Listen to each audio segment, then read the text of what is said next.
The Kalahari is dying. That is the only way to describe it when the drought has lasted longer than memory. The red earth cracks in patterns that look like a map of suffering. The grass is gone. The water holes are disappearing. And in the middle of this catastrophe, life is making impossible choices. Marcus Adeyemi, 47, stands at the edge of what used to be a riverbed.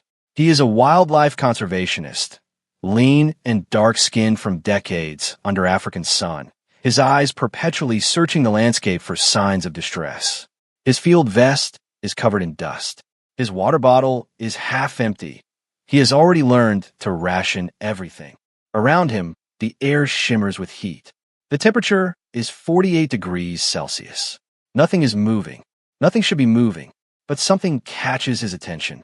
It is the color that stops him first. In the bleached landscape of a dying drought, something white is impossible. White does not exist in nature when everything is brown and gray and dust red. White stands out like a mistake. Marcus approaches slowly, his binoculars hanging from his neck, his mind already running through possibilities and rejecting them. An abandoned tent? Debris from a distant settlement?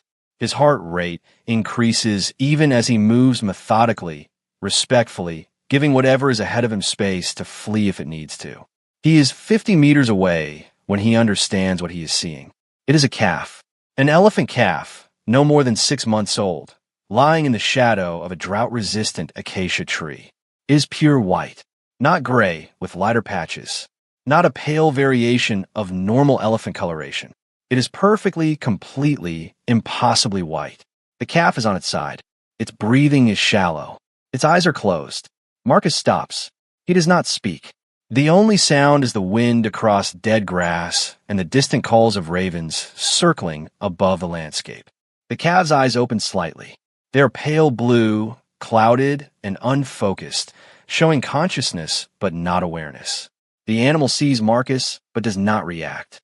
That is the moment Marcus understands the severity of the situation. A healthy elephant calf, even one separated from its herd, would flee or cry out or attempt to defend itself. This one simply lies there, breathing, and watches this human creature with the resignation of an animal that has moved beyond fear. Marcus approaches closer. His movements are slow and deliberate, his hands visible and open. The calf makes no response. Its body is skeletal beneath the white hide. Its ribs are visible, pressing against the skin from the inside. Its spine is a ridge of bone visible at the surface. The calf has not eaten in days, perhaps in weeks, possibly since the day it was abandoned. He kneels down, maintaining a distance of 3 meters. He removes his water bottle from his vest. Slowly, he unscrews the cap. The sound of water is immediately present, that precious, critical resource that is worth more than anything else in the Kalahari right now. The calf's head shifts slightly. The nostrils flare. The animal smells the water, but makes no move toward it. Marcus pours water into his cupped hand. He does not approach. Instead, he creates a small pool of water on the cracked earth between them. The calf watches. The eyes remain clouded, but there is something there now, a spark of instinct, a recognition that water exists, even if the animal cannot access it. The calf's body shifts slightly. It is an enormous effort. Every movement seems to cost this creature something fundamental. The calf's front legs move with agonizing slowness, and the animal manages to shift its position so that its head is closer to the water. But the distance is still too great. The calf cannot reach it. After a moment, the effort becomes too much, and the calf collapses back into its original position. Marcus speaks quietly into his satellite communicator. His voice is steady, professional, but there is something else underneath: concern, urgency, and something like grief. I have found an albino elephant calf. Location coordinates are 42 degrees east, 19 degrees south. The animal is severely malnourished. I estimate 10 days without adequate nutrition. The calf appears to have been abandoned. I am initiating immediate care protocol. The response comes back in 2 minutes. Dr. Sarah Kipchoge, a veterinary specialist who operates out of a wildlife station 40 kilometers away. Her voice is calm but carries weight. She has seen animals this far gone before, and she knows the odds. Marcus, an albino elephant calf, is among the rarest things we will ever encounter. If this is truly a genetically complete albino, we are looking at perhaps 1 in 10 million births. Environmental pressures alone would normally eliminate such an animal before it could develop. The fact that it survived this long suggests extraordinary resilience. But 10 days without proper nutrition during a severe drought is critical. How was the animal's hydration status? Marcus looks at the calf's eyes, at the way the moisture has retreated from the surface, at the way the mouth is slightly open in a position that suggests extreme thirst. Severely dehydrated. The animal is barely responsive. Bring the calf to base camp, Sarah says. We will attempt stabilization. But Marcus, you need to understand something. An albino elephant in the wild is not viable long-term. The pigmentation is genetic, and it carries with it vulnerabilities. The animal's skin will be sensitive to sun exposure. Its vision may be compromised. Its immune system is likely compromised by the genetic variation that created the albinism. Even if we save this calf, we are saving an animal that will face extraordinary challenges in the wild. I understand, Marcus says, but right now it is alive, and alive means there is still a chance. The journey back to base camp is the first major obstacle. The calf cannot walk. Its body is too weak, too depleted. Marcus fashions a makeshift stretcher from his supplies and spare tarpaulin. He works carefully, supporting the calf's head and neck, understanding that an albino elephant skeletal structure may have variations that could make injury more likely. The calf does not resist. The animal lies passively while Marcus constructs the stretcher and secures the calf carefully inside. The weight is substantial. Even a malnourished elephant calf weighs approximately 100 kilograms. Marcus begins the journey, carrying the stretcher, moving back across the drought-stricken landscape. His water supplies are diminishing. The sun is reaching its peak, and he is now committed to the calf's survival in a way that means his own survival is secondary. 2 kilometers into the journey, the calf's breathing changes. It becomes more labored. Marcus stops and checks on the animal immediately. The calf's eyes are now fully open, but they are staring without seeing. The body is trembling. Marcus recognizes the signs of heat stress in an already critically compromised animal. He stops immediately and creates shade, positioning his body and the tarpaulin to block direct sunlight. He removes his water bottle again and carefully, very carefully, places a small amount of water near the calf's mouth. This time, the calf's tongue extends. The animal drinks. The amount is minimal, but it is something. It is a sign of remaining will to survive. The rest of the journey takes 7 hours. Marcus walks steadily, speaking occasionally to the calf in low tones, not anthropomorphizing, but simply maintaining a steady human presence. By the time base camp appears on the horizon, Marcus is moving on pure determination. His water supplies are nearly exhausted. His body is showing signs of severe heat stress. Sarah Kipchoge meets him at the entrance to the camp. She is a woman in her mid-50s, with gray threading through her black hair, her dark eyes showing immediately the recognition of what she is seeing. Behind her, 2 veterinary technicians have already prepared a recovery space.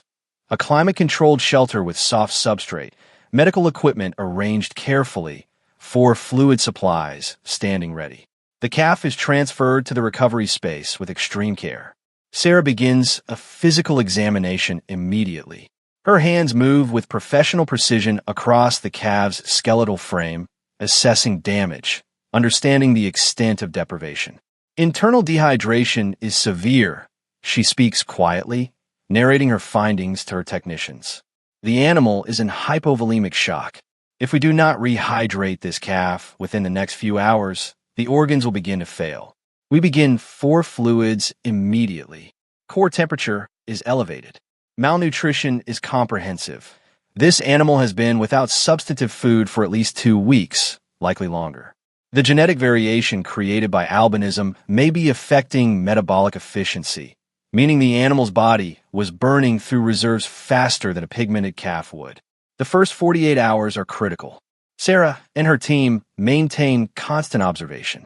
The 4 fluids are administered slowly, carefully, because overhydrating a dehydrated animal can cause damage as severe as the original dehydration. The calf lies in the recovery shelter, breathing, being monitored, slowly being brought back from the edge of death. Marcus sits outside the shelter, watching through the transparent section of wall. He has fulfilled his immediate obligation. Now he waits, along with everyone else, to see if this animal, this impossible white elephant, will survive. On the third day, the calf opens its eyes and keeps them open. The cloudiness is still present, but there is something more focused now. Consciousness, awareness. On the fifth day, the calf's head shifts toward sound. On the seventh day, the calf responds to the presence of food, soft mashed vegetation designed for easy digestion. The animal eats a small amount, then stops, having depleted its energy reserves with that single action. But it is eating. The body is accepting nutrition. The downward spiral has stopped. Sarah conducts a full genetic analysis during the second week of recovery. Her findings are both remarkable and heartbreaking. The calf is indeed a complete genetic albino. All pigmentation genes are recessive, resulting in the pure white coloration. But the genetic variation that created this condition has also affected the immune system, the metabolic efficiency of the digestive tract, and most significantly, the optical development of the eyes. The calf's vision is compromised. The animal sees the world in shades of white and gray, with very limited color differentiation.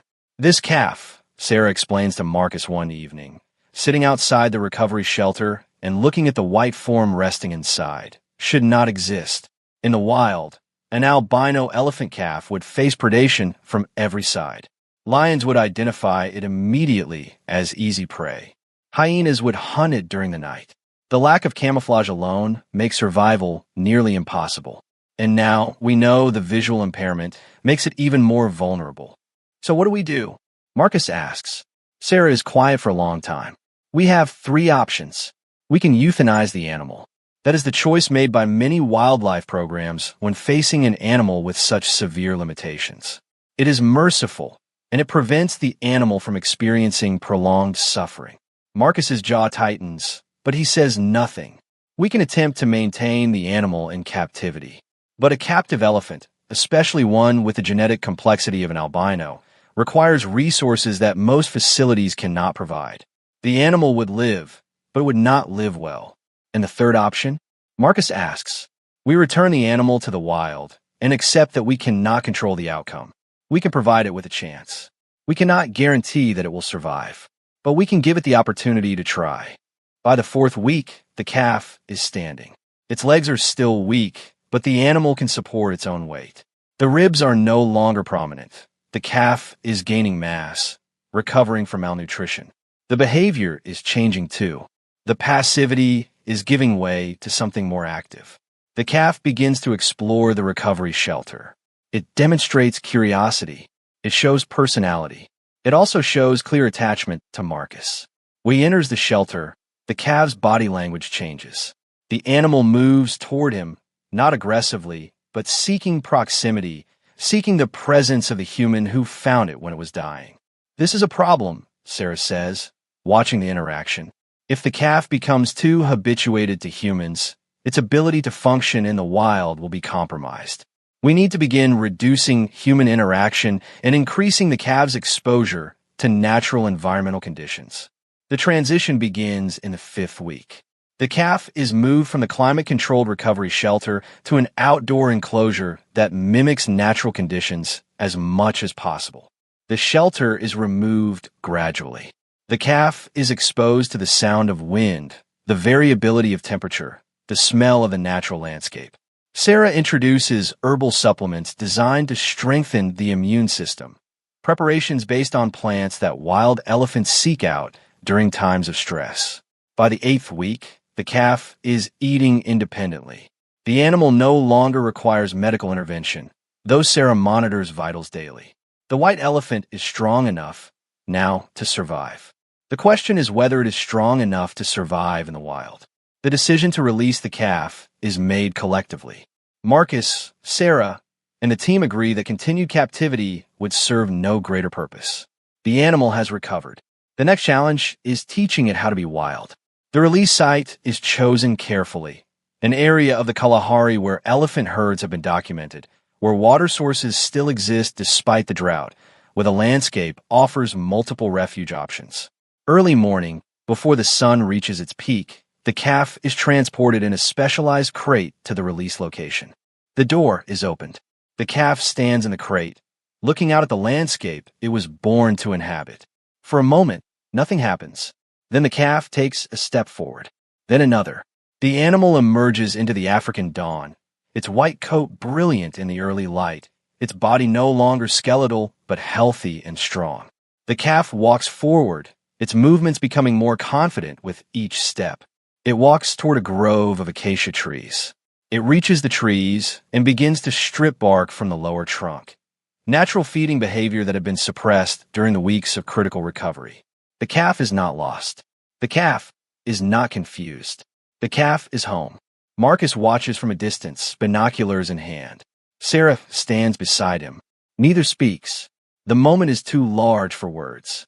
Over the next hour, the calf moves steadily across the landscape. The animal is searching for something. Its movements suggest knowledge.